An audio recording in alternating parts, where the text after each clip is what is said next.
cold morning. While everyone was shivering in their houses, Mr. Fox woke up and went to watch his favorite team play.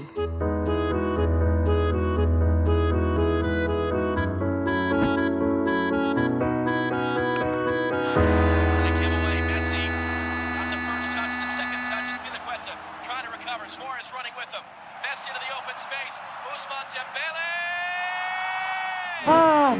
He's going to win! I wonder who could it be so early? Wait a second! I'll be right there! Good morning, Woody! How are you? It's been a long time since we last met. Oh, Mr. Fox, it has been a while. Tell me, have you finished building Nate's ship? Yes, Mr. Fox. I used teak and bamboo. Nate liked it a lot. He took it out on a trip. He and his friends had so much fun. Great! Mr. Fox, I noticed how beautiful your flowers look. You take really good care of them. Of course! And you know what? I'll tell you everything I know about flowers. Really? Thank you, Mr. Fox. Come in and have a seat while we talk. Okay. Woody followed Mr. Fox inside. Feeling a little cold, he waited patiently while Mr. Fox prepared 2 nice bowls of hot soup for them both. Here you go. Thank you. It's delicious. Glad you liked it. Now tell me, what's bothering you, Woody? How did you know that something was bothering me? I know you all too well, my friend. Okay. You know, it's really nice and warm here. Yes, warm weather helps me think and relax. Well, Mr. Fox, I'm sure you know that I've been a carpenter for a long time now.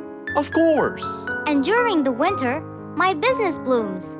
And my customers increase because I sell them the wood they use for their fireplace. Very good. But where's the problem? The problem is, they're not all the same. So each customer needs the wood to be suitable in size for his fireplace. That's true. And as you know, I work alone. So I take so much time and effort to cut and adjust the wood to suit each and every customer in this jungle. Sounds like a serious problem. He looks really worried. Okay, Woody, why don't you come with me to my workshop? It's round the back. There, we can think together and I can invent something to help you solve your problem. I really hope so, Mr. Fox. Don't worry, we will. I know. And you taught me that there's a solution to every problem. And Mr. Fox solves every problem. Ha ha ha! That's right, Woody.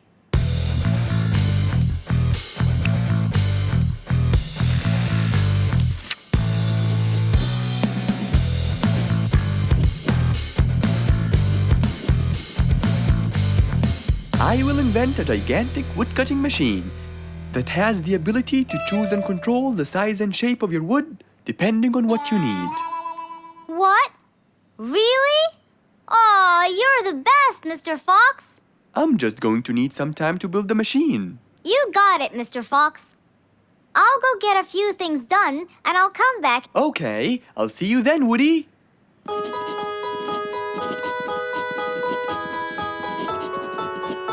Mr. Fox started designing his cutting-edge invention. He knew that is exactly what Woody needed to help him with his carpenting business. And because he was making this device for Woody, he thought he'd add a bit of color to make it all even more special. Finally, this is it! Mr. Fox's size-adjusting wood-cutting machine.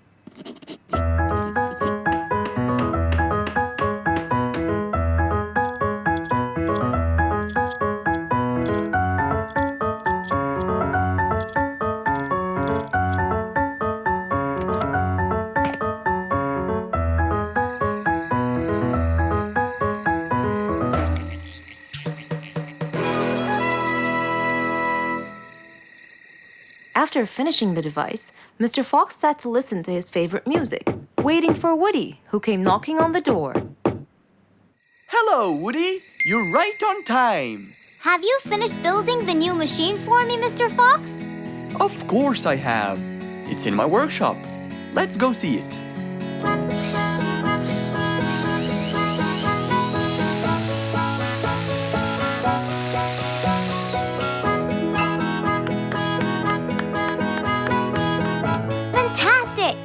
I don't know how to thank you, Mr. Fox. I'm really grateful for what you've done. Don't thank me. I only did what I had to do. I'd better be off now to cut more and more wood.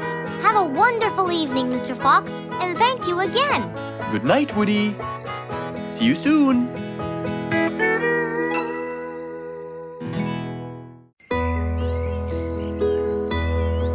It was a bright, early spring morning. Still feeling a little sleepy, Mr. Fox opened his eyes and got out of bed.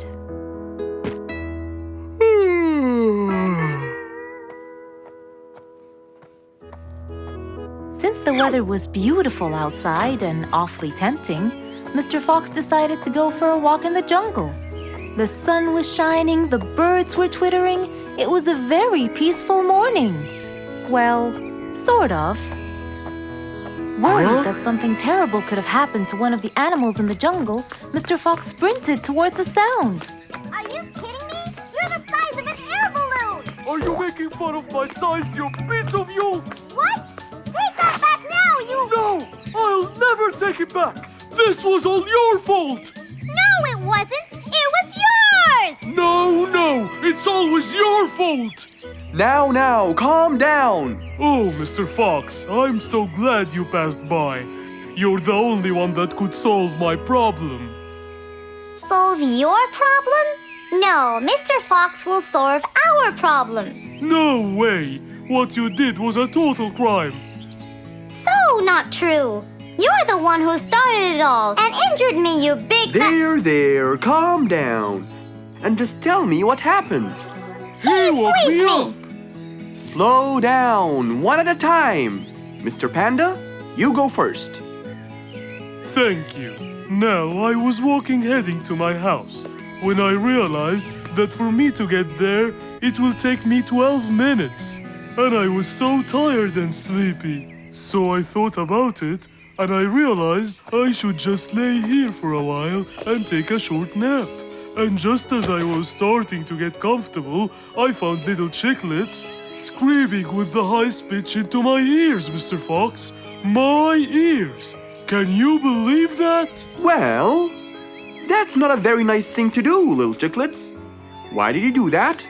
But I didn't, Mr. Fox. And how is that? I was heading to my favorite lake, and I was walking just right behind Mr. Wicks, when all of a sudden, out of nowhere, he decided to lay down and fell to the ground and squeezed my beautiful wing. And if it wasn't for my high-pitched voice, I would have been dead by now. Well, that was pretty dangerous, Mr. Wicks. What should I do, Mr. Fox? I was really tired and I needed my nap. So I took it. What should a panda do to take his nap? Can't you just wait till you reach your own house? Or at least look behind you before you decide to fall down? My house is 12 minutes away, and all the walking had already stolen away all my energy. I had to take a nap to recharge. I can't keep on walking forever. Then look behind you or sleep next to a tree or something. Why don't you watch where you're stepping? It was a very troubling matter indeed. The little chick almost got crushed. But Mr. Wicks didn't mean it. He was just so tired that he fell asleep. Right? Mr. Wicks, answer me. Did you intend to squeeze little chicklet's wings? Of course I didn't. Were you aware that you were going to take a nap in the middle of the road? Actually, I vividly remember. I walked to the tree side first, but when I woke up, I found myself in the middle of the road. How many naps do you need per day? From 5 to 7, I would say. Did you take a nap before you decided to head home? Of course. Do you usually nap in between? Not always, but today I went so far from my house. I tried to hurry to nap at home, but you know, I'm too slow. Say no more. I now know the answer. Really? Yes. Worry no more, little chicklets. From now on, Mr. Wicks will always nap at his own house. Just a second. Aha! There it is! Is that what they call caffeine? My, I didn't think it was that huge. No, no, no. It's something even better. Better than caffeine? And chocolates too.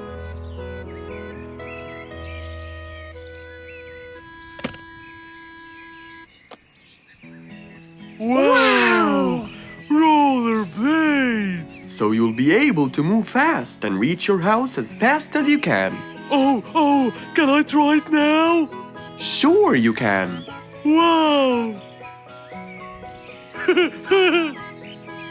Whee! Yahoo! Thank you, Mr. Fox. Anytime you need me, I'll be there.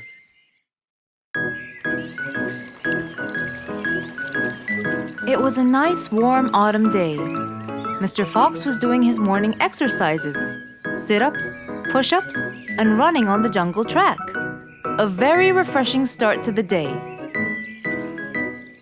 But then, unexpectedly, fog started to form, stopping any plans to enjoy the beautiful weather. Why is there fog covering the whole jungle? This is really strange. It's been happening a lot lately. I really hope everyone's all right. I should head home now. Oh, I think I should probably stay home today. I don't have my morning newspaper yet. And how would I? It's impossible to see. Aha! Wait a minute. I'll try calling Mr. Falcon. He'll definitely tell me what's going on. Mr. Fox held the phone and dialed Mr. Falcon's number.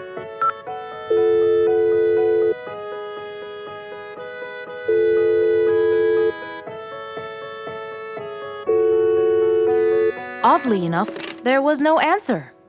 I guess he's not home. Maybe I can reach him on his walkie-talkie.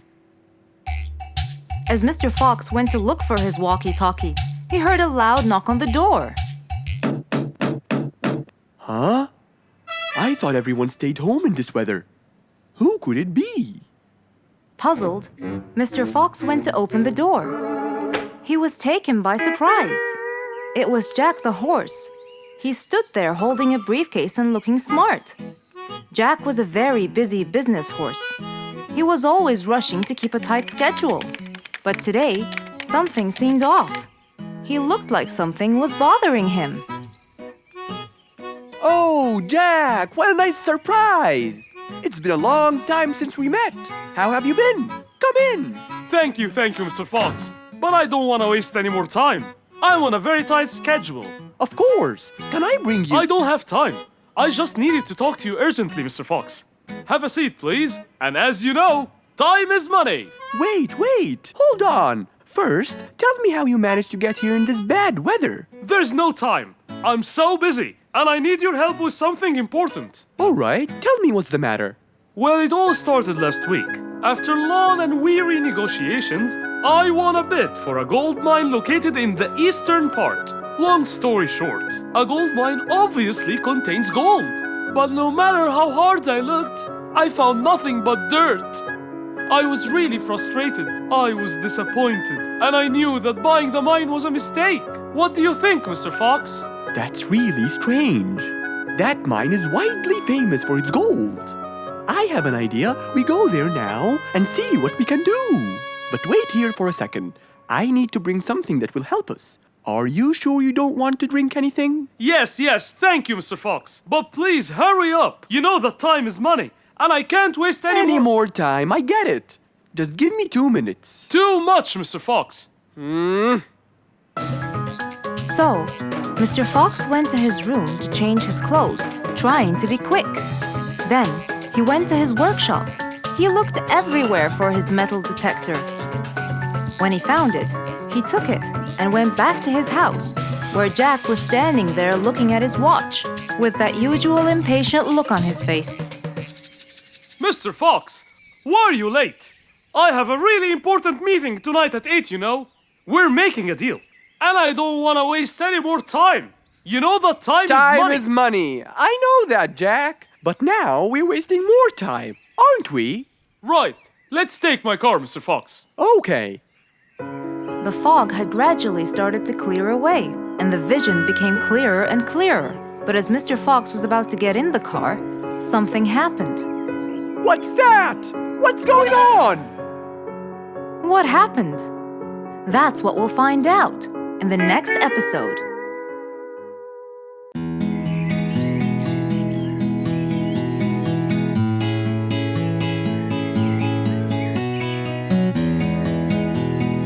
Spike the Dragon always bragged about how good he was at photography.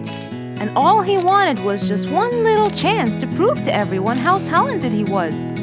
It didn't take long before someone actually recommended him to be the official photographer of King Rorik the Lion's birthday party. All done and send. Wow! That's a nice picture! Now we know who'll be our photographer. And immediately, Mr. Tiger sent a message to Spike. Oh! Finally, someone recommended me. I won't let them down. I promise. And so, Spike started to train and practice some more. His pictures were beautiful, and he felt so happy. Everything went well until the morning of the party.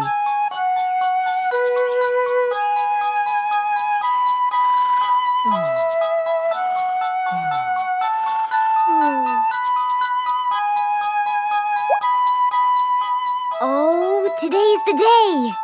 Finally! Maybe I should train some more.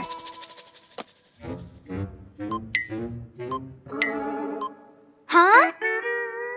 Oh no! What have I done? While Spike was testing his camera, he pressed on something that changed his camera settings. Now all his pictures turned to white. Spike tried to change it back. He cleaned his lens and checked his filters, but all was in vain. What will I do? Oh, what will I do? I must go to Mr. Fox at once. Feeling so worried and sad, and with no clue what to do, Spike held his camera and flew off to Mr. Fox.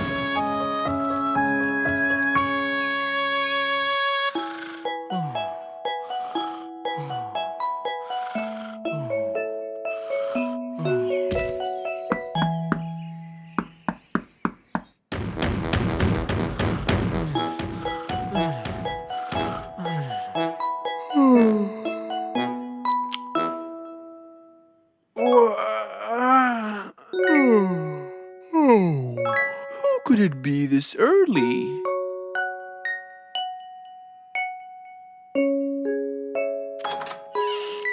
Oh, Spike, it's you. Help me, Mr. Fox. My camera. Help! All white, broken. Help! Calm down, calm down. Please, come in. Spike followed Mr. Fox inside. He sat down and started to speak slowly. You know today's the king's birthday party. Yes, and you've been hired as the official photographer. Congratulations, Spike. Oh, Mr. Fox, it would soon be condolences. What? Why? My camera. It's broken. Broken? Yes, I woke up early today and tried to check it. But I found that every picture I take becomes white. Have you checked the lens? Yes, and I re-cleaned them to be sure. But it's no use. And the filter? Everything. The lens and the filter. Can I take a look at it? Mr. Fox held the camera and started to check the settings. Where could I buy another one now? Do you have a professional or digital one? I don't think you'll need it, Spike. I'll go straight to prison, right?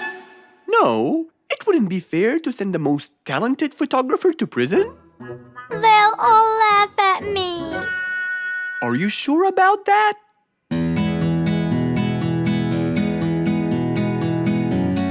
Mr. Fox took a picture with the camera and showed it to Spike, who couldn't believe his eyes.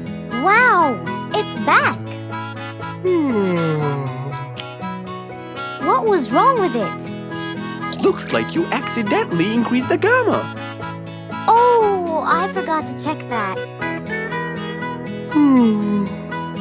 Thank you, Mr. Fox.